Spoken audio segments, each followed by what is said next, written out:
Welcome back mga ka-friendship. In today's video, ipapakita ko sa inyo paano ang paggawa ng Shakshouka, which is an egg dish pouched in tomato sauce and topped with feta cheese and cilantro or parsley.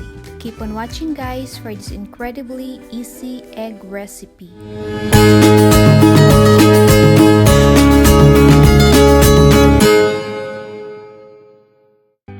Okay mga ka-friendship, so sa mainit na mantika, maggisa tayo ng onions and then saka natin isunod yung garlic kapag medyo luto na yung ating red onion.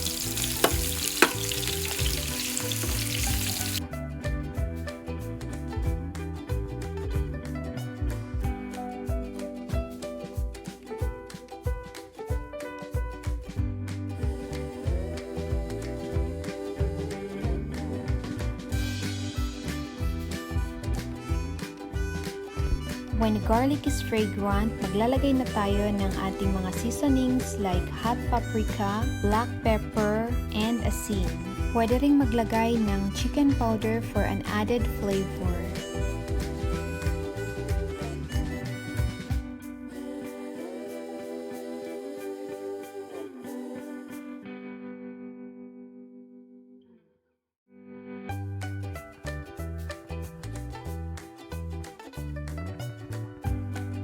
Ngayon mga ka-friendship, ilagay na natin yung ating chopped tomatoes and then hayaan lang natin siyang maluto.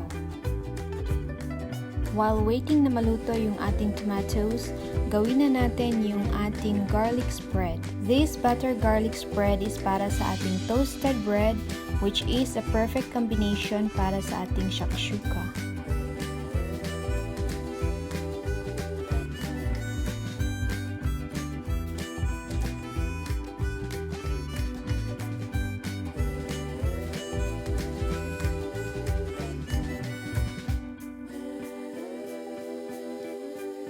Okay, now we're done with the spread and then set aside natin siya and we'll check on our shakshuka.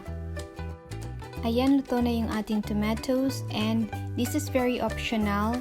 Mag-a-add tayo ng brown sugar but if you don't want to, then you can forgo. So as you can see mga ka-friendship, watery pa yung ating tomato sauce. So to thicken it, magdadagdag tayo ng beaten egg and then ihalo lang natin siya very well. Okay, so the trick here para hindi magbuo-buo yung itlog, you have to mix it quickly. Now guys, we'll drop in 1 whole egg at a time.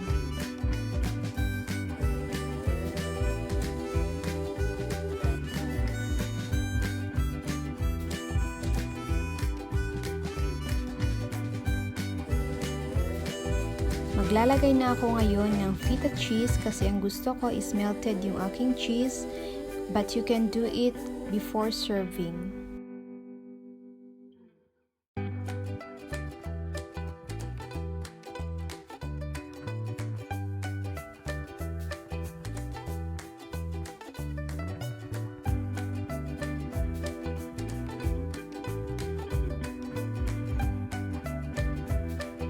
Now, i-cover na natin and we'll let it cook for about 5 minutes. Habang inaantay nating maluto yung ating shakshuka, gawin naman natin yung ating toasted bread with butter garlic spread. Lagyan natin siya ng ating butter garlic spread on both sides and then ilagay natin sa oven ng mga 5 minutes or hanggang magiging light brown siya at 200 degrees Celsius. Smells so good.